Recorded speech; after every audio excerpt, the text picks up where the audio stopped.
Hi. Hello. నమస్తే అందరికి. Welcome to my channel. ఇప్పుడు మనం చెప్పుకోబోతున్న స్టోరీ 'లవ్ యూ కన్నా' ఎపిసోడ్ 52. స్టోరీ చదివే ముందు ఛానల్‌ని తప్పకుండా సబ్స్క్రైబ్ చేసుకొని, లైక్ చేసి, షేర్ చేయండి. అలాగే బెల్ ఐకాన్ ఆన్‌లో పెట్టుకొని స్టోరీస్ ముందుగానే చదువుకోవాలి అనుకుంటే మెంబర్‌షిప్ తీసుకోండి. రాత్రి మొత్తం ప్రణయపు యుద్ధాన్ని కొనసాగించి తెల్లవారాక ఎప్పుడో ఒకరి కౌగిలిలో ఒకరు నిద్రపోయారు. జాను, కృష్ణ. ఇక ఆ రోజు మధ్యాహ్నం అయినా ఇద్దరికీ మెలకువ రాలేదు. మధ్యాహ్నం 12 అవుతుండగా మెల్లిగా కళ్ళు తెరిచిన జాను ఆమె కృష్ణ కౌగిలిలో ఉంది అని తలుచుకుని చిన్నగా నవ్వుకుని బ్లాంకెట్‌ని ఆమె మెడ వరకు కప్పుకొని కృష్ణ వైపు చూసింది. అతడినే చూసి చిన్నగా నవ్వుతూ అతడి నుదుటిన ముద్దు పెట్టుకుంది. ఆమె పెదవుల స్పర్శకు కళ్ళు తెరిచిన కృష్ణ ఇంకాసేపు పడుకోవే అన్నాడు ఆమెను ఇంకా దగ్గరికి లాక్కుంటూ. ఒకసారి టైం చూడు కన్నా ఎంత అవుతుందో, ఆకలిగా ఉందిరా అంది జాను అతడి చెంప మీద చేయి వేసి.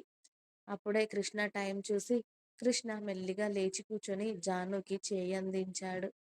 జాను బ్లాంకెట్‌ని గట్టిగా పట్టుకొని కృష్ణ చేయి అందుకొని లేచి కూర్చొని అతడి భుజంపై తల వాల్చింది. ఫ్రెష్ అవుతావా? అన్నాడు చిందరవందరగా ఉన్న ఆమె జుట్టుని సవరిస్తూ. హ్మ్. ఆమె కూర్చొని కళ్ళు గట్టిగా మూసేయడంతో పెయిన్‌గా ఉందా? అని అడిగాడు కృష్ణ. కాస్త కన్నా నైట్ తెలియలేదు కానీ ఇప్పుడు మాత్రం బాడీ పెయిన్స్ ఫుల్‌గా ఉన్నాయిరా అంది. ఆ పెయిన్స్ తగ్గాలి అంటే మళ్ళీ నైట్ చేసింది చెయ్యాలే. అలా అయితే త్వరగా తగ్గుతాయి అన్నాడు కృష్ణ నవ్వుతూ. సిగ్గులేదురా నీకు. అనుకున్నది సాధించావు ఎలా చేసైనా అంటూ కృష్ణని హత్తుకొని చాలా ఆకలిగా ఉంది కన్నా ఆర్డర్ పెడతావా ఏదైనా? ఇంట్లో వండుకుందామా? అని అడిగింది. ఇక్కడ బయట ఫుడ్ నువ్వు తినలేవే. నువ్వు ఫ్రెష్ అవ్వు. నీకోసం నేను ఏదైనా కుక్ చేస్తాను. ఓకేనా? అన్నాడు. అలాగే కన్నా అని కష్టంగా బెడ్ మీద నుండి లేచి వాష్‌రూమ్‌కి వెళ్ళింది జాను. జాను వెళ్ళాక బెడ్‌షీట్ పైన ఉన్న బ్లడ్ స్టెయిన్స్ చూసిన కృష్ణ చిన్నగా నవ్వుతూ ఆ బెడ్‌షీట్స్ అన్నీ తీసి వాషింగ్‌కి వేసి కొత్త బెడ్‌షీట్ పరిచాడు ఆ బెడ్ పైన. జాను వెళ్లి ఒంటిపై నీళ్లు పోసుకుంటూ ఉంటే ఆమె ఒంటి మీద ఉన్న గాయాలు అన్నీ మండుతూ ఆమెకి నొప్పిని తెలియజేశాయి.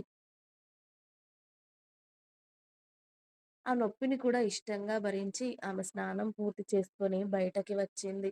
ఆమె ఫ్రెష్ అయ్యి రాగానే కృష్ణ ముందుగా ఆమె కోసం మ్యాగీ చేసిచ్చి, "ముందు ఇది తిని జ్యూస్ తాగవే. నేను కూడా ఫ్రెష్ అయ్యాక లంచ్ వండుతాను. ఓకేనా నీకు?" అని అడిగాడు కృష్ణ. "అలాగే కన్నా. కానీ నువ్వు కూడా కాస్త తిని ఫ్రెష్ అవ్వరా?" అంది. నాకొద్దే. నువ్వు తిను. నేను డైరెక్ట్‌గా లంచ్ చేసేస్తాను" అని కృష్ణ ఫ్రెష్ అవ్వడానికి వెళ్ళాడు. జాను హాల్‌లోకి వెళ్లి టిఫిన్ చేస్తూ తన ఫోన్ ఓపెన్ చేసింది. అప్పుడే స్వప్న దగ్గర నుండి "హాయ్ జాను. నైటంతా ఓకేనా?" అన్న మెసేజ్ కనిపించి, జాను నవ్వుతూ సిగ్గుపడుతూ ఉన్న ఎమోజి పంపించి ఆల్ ఓకే అని మెసేజ్ పంపించింది.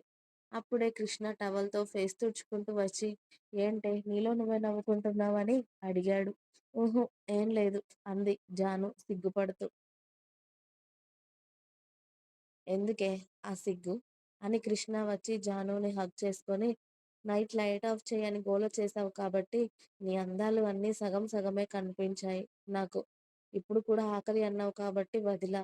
తిన్నాక అస్సలు వదలను నిన్ను. ఇప్పుడైతే నా నుండి నీ అందాలు దాయలేవే అన్నాడు రొమాంటిక్‌గా. అతడి మాటలకి ఇంకా సిగ్గు ముంచుకు వచ్చింది జానుకి. ఛీ! సిగ్గులేదు కన్నా నీకు అంది. నీ దగ్గర నాకు సిగ్గెందుకే? ముందు నీ ఈ ఆకలి తీరిన తర్వాత నా ఆకలి గురించి కూడా కాస్త పట్టించుకో అంటూ కృష్ణ కిచెన్‌లోకి వెళ్ళాడు వంట ప్రిపేర్ చేయడానికి. తన సిగ్గంతా తగ్గే వరకి హాల్లోనే కూర్చున్న జాను మెల్లిగా కిచెన్‌లోకి వెళ్లి వంట చేస్తున్న కృష్ణని వెనక నుండి హత్తుకొని, "కన్నా ఏదైనా హెల్ప్ చేయనా?" అని అడిగింది. "ఆహా! వద్దే అయిపోయింది" అని కృష్ణ వెజ్ పులావ్ ప్రిపేర్ చేస్తూ చెప్పి, "నీ ఎనర్జీని కాస్త బెడ్‌రూమ్‌లో వాడవే ఇక్కడ కాదు" అని కన్ను కొట్టాడు కృష్ణ. "సిగ్గు లేకుండా మాట్లాడుతున్నావుగా" అంటూ కృష్ణ వీపు మీద కొరికి, "అయిపోయిందా?" అని అడిగింది.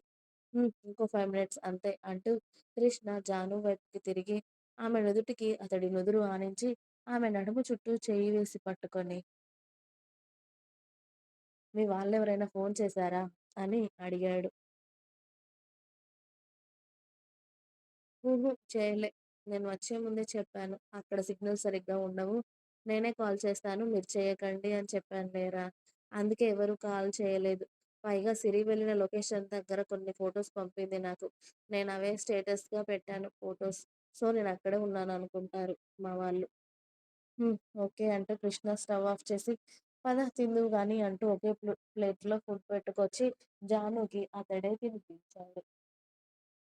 జాను తిన్న తర్వాత కృష్ణ కూడా తినేసి హరీష్ వాళ్ళకి కాల్ చేసి కాసేపు మాట్లాడాడు. వాళ్ళు జాగ్రత్తగా ఇంటికి రీచ్ అయ్యారా అని. కాసేపు ఫ్రెండ్స్‌తో ముచ్చట్లు పెట్టి ఆ తర్వాత జాను దగ్గరికి వచ్చాడు. "ఏం ఆలోచిస్తున్నావే అంతలా?" "ఏం లేదు కన్నా. ఒకవేళ మన పెళ్లి విషయం మన ఇళ్లల్లో తెలిస్తే ఏం జరుగుతుందా అని ఆలోచిస్తున్నా." అబ్బా! ఎప్పుడో తెలిసేదానికి ఇప్పుడే నీ గోలేంటే? అందుకే నిన్ను ఖాళీగా ఉంచకూడదు. ఖాళీగా ఉంటే ఇలాంటి ఆలోచనలే వస్తాయి. పద నేను నిన్ను బిజీ చేస్తాను అంటూ జానుని అతడి చేతిలో ఎత్తుకొని బెడ్‌రూమ్‌కి తీసుకెళ్లి డోర్ లాక్ చేసేశాడు కృష్ణ. అలా మూసుకున్న తలుపు మళ్ళీ తెరవడానికి 24 గంటలు పట్టింది.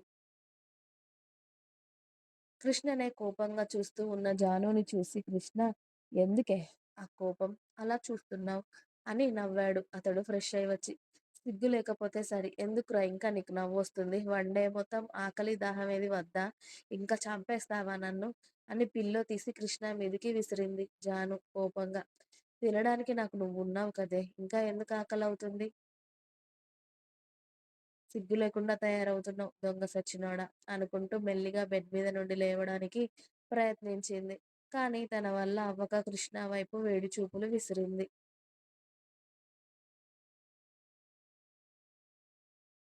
అలవాటు చేసుకోవాలి బంగారం. లేకపోతే ఎలా తట్టుకుంటావే నన్ను? ఈ మాత్రం దానికే ఇలా అయితే ఎలా? ఇక నుండి డైలీ ఉంటుంది. అప్పుడెలా తట్టుకుంటావే నన్ను? అన్నాడు కృష్ణ. నువ్వు మీ ఇంట్లో, నేను మా ఇంట్లో ఉంటే మనకెలా వీలవుతుంది అనుకుంటున్నావురా నువ్వు? శ్యామ్‌నగర్‌లో ఉన్న ఇల్లు ఊరికే ఉంచాను అనుకున్నావా? ఎవరి కోసం తీసుకున్నాను అనుకున్నావు? అని కళ్ళు ఎగరేశాడు కృష్ణ. అన్నీ దొంగ బుద్ధులేరా నీవి అంటూ జాను నవ్వుతూ ఆమె కూడా ఫ్రెష్ అయ్యి వచ్చింది. అసలు వారం రోజుల్లో వాళ్ళకి రోజులు ఎలా గడిచాయో కూడా అర్థం కాలేదు. వాళ్ళ ప్రేమలో మునిగిపోయి. ఈ వారం రోజులు చాలా చక్కగా ఎంజాయ్ చేశారు. వాళ్ళ జీవితానికి సరిపడా గుర్తులు పంచుకున్నారు. ఇక రేపు మళ్ళీ ఇంటికి బయలుదేరుతామనగా అక్కడ చూసే కొన్ని ప్లేసులకి జానుని తిప్పి, బయటే తినేసి కాస్త షాపింగ్ చేసి ఇంటికి చేరుకున్నారు కృష్ణ, జాను.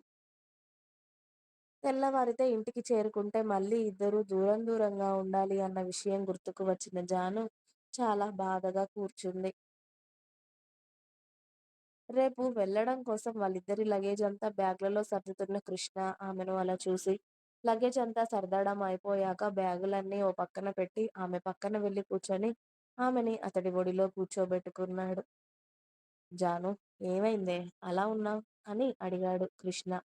"ఇప్పుడు మనం పెళ్లి చేసుకున్నట్టే కానీ రేపు మళ్ళీ మనం ఇంటికి వెళ్తే నువ్వు నేను దూరంగానే ఉండాలి కదరా! పెళ్లి అయినట్టే కానీ నీకు నాకు ఈ దూరం తప్పదా?" అంది జాను కన్నీళ్లతో. "కొన్ని రోజులు మాత్రమే అని నీకు ముందే చెప్పాను కదా! నువ్విలా బాధపడుతూ ఉంటే నాకెలా ఉంటుంది చెప్పు?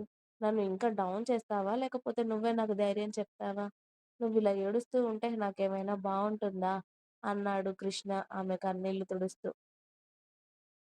నేనెంత బాధపడకుండా ఉందామనుకున్నా కూడా నీకు దూరంగా ఉండాలి అన్న విషయం గుర్తొచ్చి ఆటోమేటిక్‌గా డల్ అయిపోతున్నానురా. నాకు నువ్వు కావాలి కన్నా! ప్లీజ్ రా! నీకు దూరంగా నేను ఉండలేనురా! ఇప్పుడైతే ఖచ్చితంగా ఉండలేను. ప్లీజ్ నన్ను కూడా నీతోనే ఉంచేసుకోరా! అంటూ కృష్ణని పట్టుకొని చాలా ఏడ్చింది జాను. ఆమె అలా ఏడుస్తూ ఉంటే కృష్ణకి కూడా చాలా బాధగా అనిపించి, సరే నువ్వేడవకు. నీకు నచ్చినట్టుగానే చేస్తా. ఇంటికి వెళ్ళాక మనం పెళ్లి చేసుకుందామని ఇద్దరి ఇళ్లల్లో చెప్పేద్దాం. ఓకేనా? నువ్విలా ఏడుస్తూ ఉంటే నాకేం నచ్చడం లేదే అన్నాడు కృష్ణ కూడా. ఇంకా ఉంది. మీకు నా స్టోరీస్ నచ్చినట్టయితే ప్లీజ్ లైక్ చేయండి, షేర్ చేయండి. అలాగే ఛానల్‌ని తప్పకుండా కొత్త వాళ్ళందరూ సబ్స్క్రైబ్ చేయండి. Please subscribe my channel. Thanks for watching my video. By by. Please like, share and subscribe.